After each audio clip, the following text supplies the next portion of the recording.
Welcome my YouTube channel देश दीपक प्रजापति पर आपका स्वागत है फ्रेंड्स।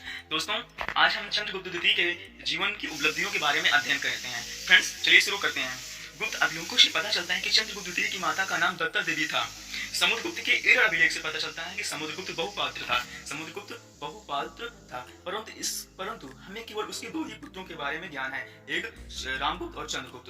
फ्रेंड्स, अभिलेखों से विदित होता है कि जो समुद्रगुप्त था, इसने चंद्रगुप्त को अपना चंद्रगुप्त द्वितीय को उत्तराधिकारी घोषित किया था। फ्रेंड्स, चंद्रगुप्त द्वितीय के लिए तख्त परिग्रहित यानी तख्त परिग्रहित माने शब्द का प्रयोग किया गया है। माने बहुत अच्छा प्रमाणित आधार पर कहा जा सकता है चंद्रगुप्त द्वितीय की दो पत्नियां थीं।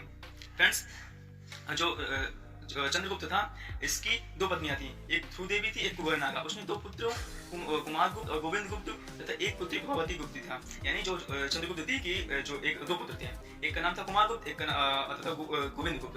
पुत्री का नाम था प्रभवती गुप्ता। नामों से पता चलता है, नामों से उल्लेख है, ऐसा उसमें अभिलेख में दिया गया है। फ्रेंड्स, चंद्रगुप्त द्वितीय ने अनेक बिरुदों यानी चंद्रगुप्त द्वितीय को अनेक अभिलेखों में उसे देवराज और वाकाटक लेखों में देवगुप्त कहा गया है। चंद्रगुप्त द्वितीय की मुद्राओं में उसके लिए विक्रमादित्य, नरेश चंद्र, नरेश सिंह विक्रम, देवश्री बिरुदों की प्राप्ति होती है। फ्रेंड्स, चंद्रगुप्त द्वितीय का शासनकाल। फ्रेंड्स, चंद्रगुप्त द्वितीय का सर्वप्रथम तिथि गुप्त संवत के 61 की प्राप्ति मथुरा स्तंभ लेख से हुई है। फ्रेंड्स, इस लेख में यह भी कहा गया है कि गुप्त संवत 61 उसके शासनकाल का 5वां वर्ष था। इस प्रकार चंद्रगुप्त द्वितीय का विक्रमादित्य गुप्त संवत 56 तथा 319 में 56 ऐड करेंगे तो हमारा कितना आएगा? लगभग 412 आएगा। नहीं, हाँ, 412 में सिंहासन रूढ़ हुआ था। सांची अभिलेख से चंद्रगुप्त द्वितीय के अंतिम तिथि गुप्त संवत 93 और 412 ईस्वी का पता चलता है। इस आधार पर यह अनुमान लगाया जा सकता है कि चंद्रगुप्त द्वितीय का शासनकाल 375 ईस्वी से होकर 412 तक रहा होगा। फ्रेंड्स, अब इसकी चंद्रगुप्त द्वितीय की विक्रमादित्य नीति देख लेते हैं। राजनीतिक परिस्थिति द्वारा उत्पन्न समस्याओं का सामना करने के लिए चंद्रगुप्त द्वितीय ने चतुर कूटनीति का काम किया। विवाह संबंध यानी चंद्रगुप्त द्वितीय जो था, इसने विवाह संबंध के आधार पर अपनी राजनीतिक सत्ता को मजबूत किया।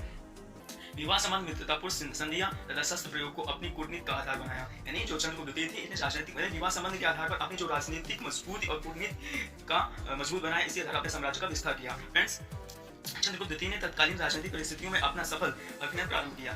उसके अपने राजनीतिक उद्देश्य की प्राप्ति के लिए वैवाहिक संबंध, मैत्री, शस्त्र प्रयोग का समन्वित उपयोग किया। इन कार्यों में और तथा उपलब्धियों का विवरण निम्नलिखित है। फ्रेंड्स, वैवाहिक संबंध देख लेते हैं। वैवाहिक संबंध में फ्रेंड्स, गुप्त वंश में सम्राटों ने प्रारंभ से ही वैवाहिक संबंधों का प्रयोग राजनीतिक उद्देश्यों की प्राप्ति के लिए किया था। डॉक्टर एन घोष के अनुसार चंद्रगुप्त प्रथम की स्थिति को सुदृढ़ यानी चंद्रगुप्त प्रथम इसकी जो कंडीशन थी, इसको मजबूत करने के लिए लिच्छुओं से किए गए वैवाहिक संबंध का प्रमुख महत्व था। फ्रेंड्स, उसने अपने पितामह की नीति का अनुसरण करते हुए चंद्रगुप्त द्वितीय ने दो वैवाहिक संबंध स्थापित किया। एक नागवंश से स्थापित किया था, एक वाकाटकों से। फ्रेंड्स, इस समय भारत में नागों का विशेष प्रभाव था। यदि समुद्रगुप्त ने उन्हें पराजित किया था, लेकिन वो पूर्ण रूप से समाप्त नहीं हुए थे तथा उनका पूर्ण उन्मूलन नहीं हो पाया था। प्रभावती गुप्ता ने के पूना तथा रिठपुर ताम्रपत्रों से लेख से विदित होता है, पता चलता है कि हमें नागवंश की कन्या कुबेरनागा का विवाह चंद्रगुप्त द्वितीय ने नाग शासक के साथ मित्रतापूर्ण संबंध स्थापित किया। कुबेरनागा ने प्रभावती गुप्ता का नाम कन्या को जन्म दिया। यानी कुबेरनागा ने प्रभावती नामक पुत्री, जो मतलब कि प्रभावती गुप्ती थी, चंद्रगुप्त की पुत्री थी, कुबेरनागा से उत्पन्न हुआ था। फ्रेंड्स, अब देख लेते हैं वाकाटकों से संबंध। फ्रेंड्स, चंद्रगुप्त द्वितीय के समय मध्य दक्षिणी भारत के वाकाटकों का प्रभुत्व था। डॉक्टर स्मिथ के अनुसार वाकाटक नरेश का अधिकार एक ऐसे भौगोलिक भाग पर था जहां से वह गुजरात और सौराष्ट्र के सब क्षत्रियों के विरुद्ध उसके उत्तरी तथा आक्रमणकारी सहायता या बाधा पहुंच जा सकता था। चंद्रगुप्त द्वितीय ने कूटनीति का सहारा लिया। किसका सहारा लिया? कूटनीति का सहारा लिया। लेकिन वाकाटक नरेश पृथ्वीसेन प्रथम के सामने, यानी जो वाकाटक नरेश थे, पृथ्वीसेन प्रथम थे, उनके पुत्र रुद्रसेन द्वितीय ने अपनी पुत्री का विवाह प्रभावती के साथ किया। यानी जो चंद्रगुप्त द्वितीय की पुत्री प्रभावती गुप्ता थी, उसने अपनी पुत्री का विवाह पृथ्वीसेन प्रथम के पुत्र रुद्रसेन द्वितीय के साथ अपनी पुत्री का विवाह किया, जिसे वाकाटक नरेश ने स्वीकार कर लिया। इस विवाह के परिणाम स्वरूप कालांतर में रुद्रसेन की मृत्यु होने पर प्रभावती गुप्त ने शासन का अधिकार ग्रहण कर लिया। वाकाटक राज्य का संचालन वस्तुतः चंद्रगुप्त द्वितीय द्वारा ही होने लगा। यानी जब रुद्रसेन द्वितीय की मृत्यु हो गई, तब पूरा अधिकार प्रभावती गुप्ता के हाथ में हो गया। शासन की जो सत्ता थी प्रभावती गुप्ता के हाथों में आ गई। फिर उसका संचालन चंद्रगुप्त द्वितीय ही करने लगा। फ्रेंड्स, अब इसके मैत्रीपूर्ण संबंध देख लेते हैं। फ्रेंड्स, चंद्रगुप्त द्वितीय ने मैत्रीपूर्ण संबंध के द्वारा भी अपना प्रभाव बढ़ाया। फ्रेंड्स, भोज के श्रृंगार प्रकाश तथा क्षेमेंद्र की औचित्य विचार चर्चा पर पता चलता है कि कुंतल कहाँ पे है? कर्नाटक में है। चंद्रगुप्त द्वितीय ने का बड़ा प्रभाव था। प्राचीन काल में मैसूर राज्य के उत्तरी भाग तथा मुंबई के प्रांत दक्षिणी भाग में कुंतल प्रदेश कहलाता था। कुंतल नरेश का चंद्रगुप्त द्वितीय किसी फ्रेंड्स, प्रांत के दक्षिण में कुंतल प्रदेश कहलाता था। कुंतल नरेश चंद्रगुप्त द्वितीय के किसी युद्ध का उल्लेख नहीं मिलना यह प्रमाणित करता है कि कुंतल प्रदेश में चंद्रगुप्त द्वितीय का प्रभाव के कारण मित्रता की नीति थी। यानी जो चंद्रगुप्त द्वितीय थी, इसने जो मैत्रीपूर्ण संबंध बताए थे कुंतल में, इसने खाली मित्रता के आधार पर अपना वहां पर राजनीतिक सत्ता को मजबूत किया था चंद्रगुप्त द्वितीय ने। कुंतल कहाँ पे है? कर्नाटक पे है। इससे पता चलता है श्रृंगार और क्षेमेंद्र के औचित्य विचार वर्षा से पता चलता है। इससे पता चलता है श्रृंगार प्रकार और क्षेमेंद्र के औचित्य विचार वर्षा से पता चलता है। फ्रेंड्स, अब इसके दिग्विजय के बारे में देख लेते हैं। फ्रेंड्स, वैवाहिक संबंधित और अपनी बाह तथा आंतरिक स्थिति को मजबूत करने के बाद पश्चात उसकी दिग्विजय की योजना बनाई। यानी जब अपने वैवाहिक संबंध अच्छे तरह से बना लिया, अब उसने सोचा कि अब उसने अपनी विजय के बारे में कि मुझे कैसे कैसे अपना साम्राज्य का विस्तार करना है। इसके आधार पर उसने अपने बाहर तथा बाहरी से और अंदर दोनों तरफ से इसने अपनी स्थिति को इतना मजबूत कर लिया कि पृथ्वी की विजय कृतसेन पृथ्वी जयोर्थेन यानी राजवैज्ञ सहागत उदयगिर गुआ करना चाह रहा था। अपनी दिग्विजय योजना का प्रारंभ उसने शक विजय से किया। यानी अपने विजय की शुरुआत किससे किया? शक विजय से किया। किससे किया? शकों से विजय किया। इसके लिए उसने समुद्रगुप्त की मृत्यु पर संग्रामगुप्त को निर्बल पाकर समुद्रगुप्त की कन्याओं के उपहार कन्या उपदान आपका अपमान का बदला लेने के लिए शकों ने रामगुप्त पर आक्रमण कर दिया। शक रामगुप्त युद्ध पर प्रकाश डालने के निम्नलिखित साक्ष्य मिलते हैं। फ्रेंड्स, इसका साम्राज्य विस्तार देख लेते हैं।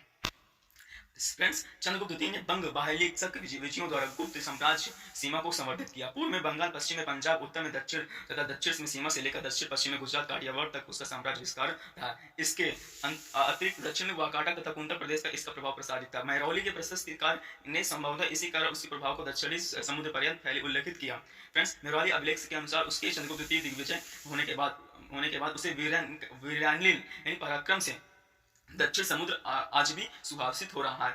यस्याध्यापि विधि भाष्यते जलानिधि वीर्यानिल दक्षिणा। फ्रेंड्स, अब इसके राज विस्तार के बारे में देख लेते हैं। ताम्र मुद्राओं तथा मेवाड़ी इस अभिलेख के आधार पर यह प्रमाणित होता है कि गुप्त का सम्राट पश्चिमी के सीमा पंजाब तक विस्तृत थी। फायान ने इसके शासनकाल में चाइना से फायान नामक एक विद्वान आया था और इसने यहाँ चंद्रगुप्त द्वितीय के शासनकाल के बारे में अध्ययन किया था।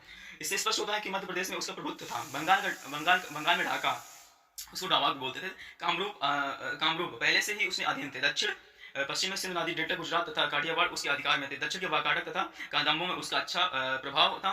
उत्तर भारत में उसकी राज की सीमाएं कश्मीर के दक्षिण में विस्तृत थी। इस प्रकार चंद्रगुप्त द्वितीय के शासनकाल में गुप्त साम्राज्य की सीमाएं पूर्व बंगाल में से लेकर दक्षिण में पंजाब तक, उत्तर तथा दक्षिणी सीमा से लेकर दक्षिण पश्चिम में काठियावाड़ तथा गुजरात तक फैला हुआ था। फ्रेंड्स, अब देख लेते हैं नेक्स्ट टॉपिक क्या है। विक्रमादित्य की उपाधि, यानी चंद्रगुप्त द्वितीय ने विक्रमादित्य की उपाधि भी धारण की थी। किस उपलक्ष्य पे? शक विजय के उपलक्ष्य में चंद्रगुप्त द्वितीय ने विक्रमादित्य की उपाधि धारण की थी। चंद्रगुप्त द्वितीय ने चंद्रगुप्त विक्रमादित्य के नाम से भी जाना जाता है। प्रतीत होता है कि उसने अपने साम्राज्य विस्तार करके विक्रमादित्य की उपाधि धारण की थी। चंद्रगुप्त द्वितीय की मुद्राओं पर उसके लिए विक्रमादित्य, विक्रम तथा विक्रमांक आदि बिरुदों का प्रयोग किया गया है। थैंक यू दोस्तों। अब इसका नेक्स्ट टॉपिक हम अगले लेक्चर में पढ़ाएंगे। Thank you. जय हिंद, जय जय